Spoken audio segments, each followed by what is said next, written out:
Je reviens sur la question que j'ai abordée aujourd'hui de la sollicitualité et l'équinoxialité en rapport avec la capitale et la périphérie. À certains moments, c'est la périphérie qui prend le dessus sur la capitale. À ce moment, c'est la capitale qui impose sa loi à la périphérie.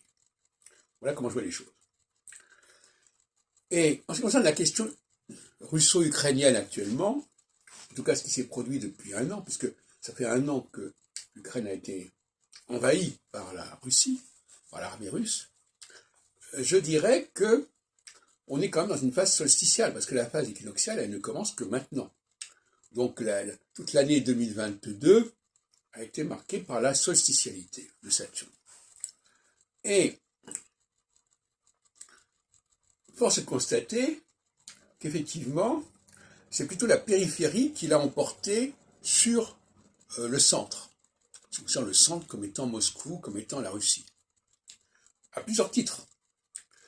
Il l'a emporté parce qu'il y a eu des contre-offensives ukrainiennes, et même parfois on s'est demandé si l'Ukraine n'allait pas envahir la Russie, et surtout parce que toute la périphérie géographique, c'est-à-dire les pays autour de cette région russo-ukrainienne, s'est manifestée contre la Russie, contre Moscou, contre Poutine. Puisque dans la phase solstice, dans ces phases-là, c'est toujours le problème du chef, du leader qui est en question. Soit le leader est dominé par la périphérie, soit il entraîne avec lui une domination de cette périphérie. Alors, le problème, c'est que nous passons actuellement de la phase solsticiale à la phase équinoxiale, et par conséquent, le rapport de force peut s'inverser.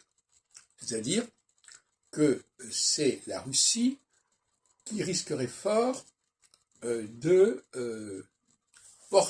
se porter davantage encore sur l'Ukraine et éventuellement sur d'autres périphéries.